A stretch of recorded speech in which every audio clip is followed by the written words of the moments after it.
Hola mis queridos amigos, nuevamente con ustedes su doctor Tigre, el que ronca en esta negra noche neoliberal, con un abrazo solidario a todos nuestros internautas, esperando que su conciencia y su madurez les haga reflexionar y consigan que todas las personas que tienen relaciones con ustedes se den cuenta que las próximas elecciones son fraguadas, son ilegítimas, porque no se permite a todas las opciones que tiene Ecuador de participar en ellas.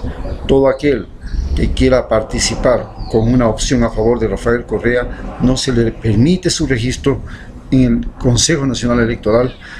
Eso significa que tampoco va a disponer de fondos públicos para la campaña, y entonces se ha fraguado un contubernio, que es la característica particular de la forma de serrana de tomarse el poder, el contubernio. Bien, hoy analizaremos sobre la guerra mediática que soporta Rafael Correa y los presidentes de lo que se llama el socialismo del siglo XXI de América Latina. En términos generales, ya Lenin se dio cuenta de la importancia que tenía la prensa y propaganda, que dentro de su partido, el movimiento bolchevique y el partido comunista más tarde,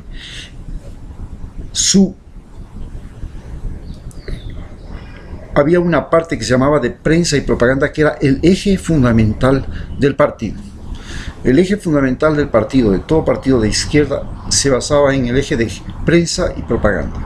Es decir, desde ese momento había la conciencia clara de que la prensa era la principal arma para acceder al poder, lo mismo que la propaganda.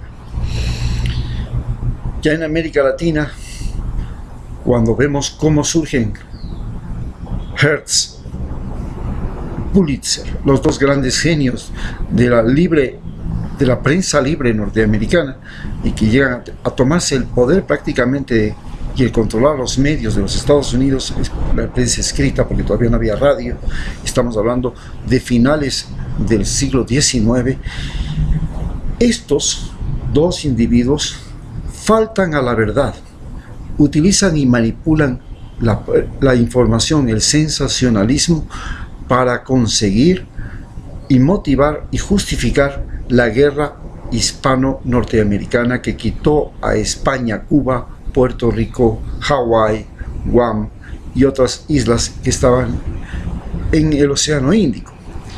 Esta apropiación, esta guerra contra España, también significó la famosa doctrina del Gran Garrote, que ya desde el comienzo de los Estados Unidos, en la misma época en que Simón Bolívar hacía su campaña, se promulgó la doctrina Monroe, que decía que América, quiere decir de Alaska hasta la Patagonia, era para los americanos. Por supuesto, muchos años no lo pudieron hacer con Canadá, porque Canadá recién tiene que pasar la década de los 70, de los 80, para poder pasar a ser independiente de Inglaterra. Y lo mismo pasa con Australia. Prácticamente después de la Segunda Guerra Mundial recién tienen una autonomía, pero Estados Unidos no se atreve a agredir a estos dos considerados países hermanos o territorios hermanos, porque sigue siendo el gran aliado de Inglaterra, tanto en la primera, en la segunda, como hasta el momento. Ellos crean, Inglaterra y Estados Unidos, lo que se llama el poder de los 5 ojos, que son Australia, Nueva Zelanda, Estados Unidos, Inglaterra y Canadá, que juntos son la mayor potencia económica y la mayor superficie territorial del mundo, que tienen prácticamente una misma forma de gobierno, un mismo lenguaje y prácticamente una misma religión. Esto existe hasta el momento, y esto es muy importante concebirlo. La guerra mediática también se manifiesta ya en el mismo momento de la independencia norteamericana, cuando Benjamin Franklin, que es el artífice de la Constitución norteamericana y el intelectual de la Revolución de la Independencia, este es un periodista. Él crea su propio libro y recordemos que él es el creador de los almanaques. Bien, no así. Es muy importante entender qué es lo que pasa en América Latina. La importancia de los medios ya se lo ve, por ejemplo, en la misma Real Audiencia de Quito, donde Eugenio Espejo crea un periódico, y ese periódico es el que logra conceptuar y agrupar a las personas que sabían leer en ese momento de la ciudad de Quito para gestar la independencia. En la guerra de Pancho Villa, las cosas tienen otra contextura. Ya en la revolución socialista de Lenin, pues hay un periodista norteamericano que escribe los 100 días que cambiaron al mundo, y esto es muy importante. Ya vemos la importancia de que los procesos revolucionarios tengan un seguimiento informático. Luego, cuando se levanta Pancho Villa, hay un seguimiento informático. Estados Unidos inclusive va a filmar las campañas y los asaltos y las guerras de Pancho Villa, los lleva a la televisión. Eso se ve en la película Pancho Villa. Y finalmente Pancho Villa es exterminado y asesinado justamente por los mismos poderes mediáticos. Recordemos además que Pancho Villa fue un perseguido después por los medios de televisión y medios de comunicación norteamericanos cuando mató a un terrateniente norteamericano que estaba en el territorio de Texas y se apropió de sus bienes. Bien, cuando llegamos ahora al siglo XX, pues en el Ecuador comienza toda una guerra mediática. La revolución de Alfaro se hace a partir de una guerra mediática en la cual se enfrentan dos diarios. El diario El Telégrafo, que es un diario pionero en Guayaquil de lo que es la prensa libre, entre comillas, los periódicos, los diarios que se distribuyen a nivel popular. Estamos hablando de fines del siglo XIX, comienzos del siglo XX, y también a partir del siglo XX, en los primeros años, aparece el diario El Comercio en Quito, que es completamente otra conciencia, es una conciencia conservadora a favor de la Iglesia, a favor del poder de la Iglesia sobre el poder del gobierno, y se enfrentan los dos medios. Finalmente, prácticamente el que triunfa, a pesar de que triunfa la revolución liberal, con el diario El Telégrafo que le apoya, cuando triunfa el asesinato de Eloy Alfaro, prácticamente 10 años después, es obra de un trabajo de minaje del diario El Comercio, de los Mantilla, de esta familia, que logran el asesinato de Eloy Alfaro. El asesinato lo apresan después de la guerra, de una guerra que se da en la costa. En esa guerra, es una guerra civil, pierde Alfaro, es transportado al penal García Moreno y ahí es asesinado, luego está arrastrado y quemado en el Parque del Ejido. Todo esto incentivado por el diario El Comercio. Desde ese momento la banca se comienza a apropiar de los medios de comunicación y comienza un proceso de apropiación de los medios de comunicación que llega a tal punto que en el año 1999, cuando se produce la quiebra bancaria, los medios de comunicación están en manos de la banca y hay un solo medio, prácticamente los canales grandes de televisión, que no es de la banca. Los demás son de la banca. Estamos hablando de Canal 4, es de la banca, Banco del Pichincha y Diners Club. Canal 2, Gamavisión, es de Filambanco. Canal 10, Telecentro, es de Filambanco. Y que son los más grandes. Y Ecuavisa no es de Filambanco, pero es de un consorcio millonario que tiene además la revista Vistazo, la revista Estadio, emisoras, etcétera, etcétera, de Guayaquil. Se da esta confrontación y cuando llega acá Rafael Correa se le ocurre hacer algo que es crear los medios públicos. La creación de los medios públicos en Ecuador se hace directamente por un financiamiento de Hugo Chávez. Hugo Chávez le presta el dinero a Rafael Correa y él construye los medios públicos. Pero en los medios públicos donde yo trabajé, haciendo una producción, no como empleado, sino era un productor que hacía una serie de televisión llamada Salud y Vida en la mitad del mundo, con 12 capítulos que cuentan la historia de las enfermedades de las comunidades indígenas y negras del Ecuador, en la sierra y en la costa, porque no se alcanzó a hacerlo de la Amazonía, a pesar de que teníamos la filmación ya hecha. En este proceso pude darme cuenta los errores que tuvo los medios públicos que creó Rafael Correa. El más grave error de los medios públicos fue que los medios públicos eran dependientes directamente del gobierno de turno. Esto era algo fatal. ¿Por qué? Porque si sabíamos, yo lo sabía y se lo dije al director de los medios públicos, y se lo dije también a los que estaban trabajando conmigo, que si esos medios públicos, estamos hablando de el Telégrafo, Ecuador TV y la radio pública, un día pasan a ser de un gobierno de derecha, esos medios públicos serían una arma mortal. Era ponerse la pistola en la garganta para pegarse el tiro. Miren, o bajo la boca, por decirse. Esto era gravísimo.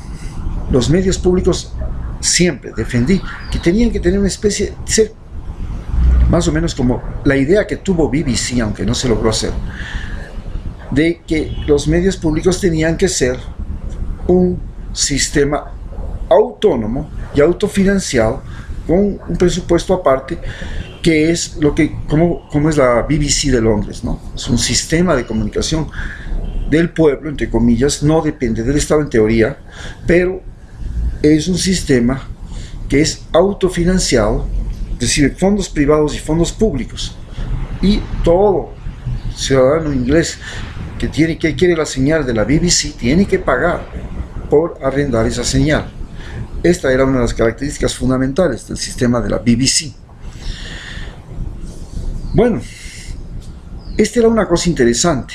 En cambio, en Estados Unidos se crea un sistema que es diferente, el sistema CNN, donde una empresa privada, Ted Turner, había muchas, CBS, NBC, que eran las grandes cadenas de televisión, pero llega CNN y cambia, hace una revolución, lo hace durante la Guerra del Golfo, la Primera Guerra, y es que crea un sistema de noticias de 24 horas acompañando a los soldados a la guerra y haciendo de la guerra una parodia, una información en la que siempre los norteamericanos eran los buenos y los otros, los iraquíes, eran los malos. Esto era periodismo propagandístico, solo que la propaganda terminó siendo de 24 horas.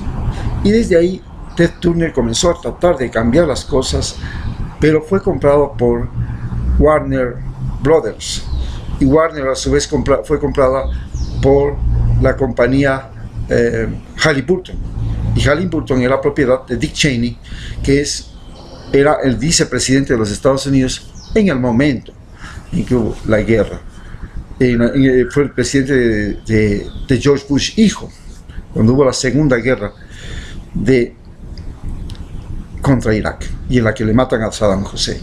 Entonces ya CNN no es un medio imparcial, es un medio parcializado, y en Estados Unidos todos los medios de comunicación, el New York Times, el Washington Post, comienzan a ser propietarios los ricos. Por ejemplo, el New York Times ahora tiene como mayor accionista a Slim, el millonario mexicano, y el Washington Post tiene como mayor accionista al dueño de Amazon. Entonces vemos que a eso se suma DirecTV, que es una cadena mundial, global, de televisión satelital. El gran dueño es el dueño de Microsoft, ¿no? Entonces tenemos que los millonarios se apropian de los medios de comunicación. Estos dejan de ser unos medios de información verídica, no verídica, sino medios de información de la realidad, ¿sí? Y crean la doctrina de lo que es ahora los medios de información. Los medios de información no dicen la verdad. Los medios de información dicen su verdad. Esa verdad es una interpretación. Cada dueño de cada medio, estamos hablando de Coavisa y Televisa en México, y se convierte en el magnate, el que invade toda América Latina con películas y telenovelas y series de humor, etcétera, etcétera, con series infantiles. Luego tenemos Redo Globo, que invade con telenovelas toda América Latina y del mundo, y ocupa el mercado de las telenovelas, y al mismo tiempo tiene su sistema de televisión de información. Se convierten en los poderosos de América Latina.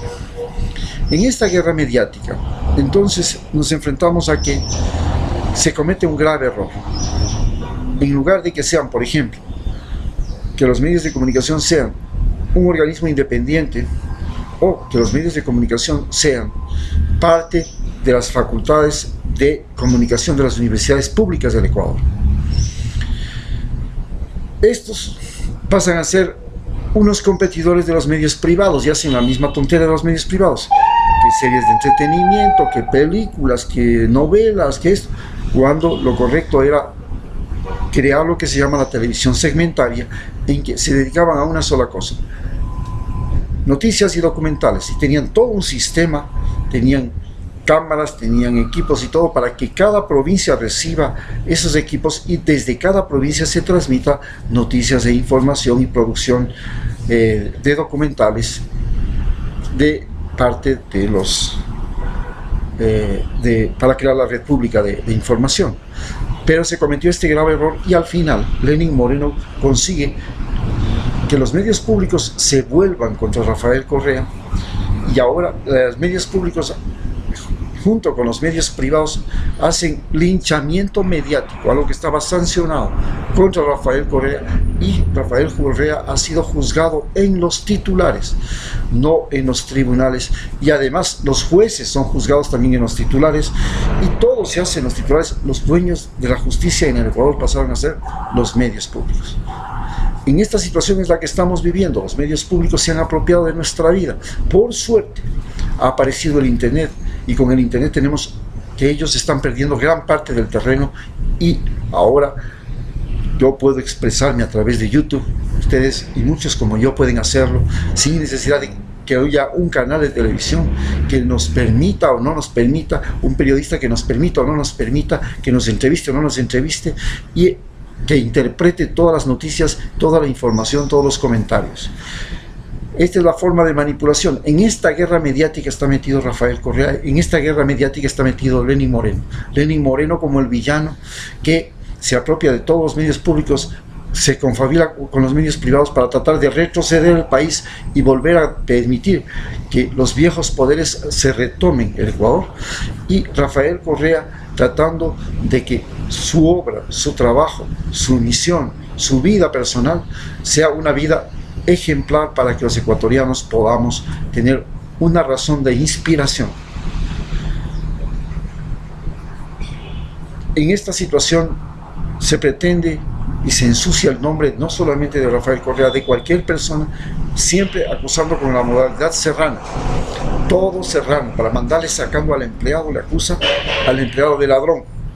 Ese es todo quiteño, tiene esa maldita costumbre. Siempre. Usted quiere botarle a su empleado de la fábrica, a su empleada doméstica, siempre le acusará de ladrón. Esa es una parte de la cultura, del folclore. Así que ecuatorianos, cuando ustedes escuchen que le acusan de ladrón a Rafael Correa, siempre piensen de quién le acusa.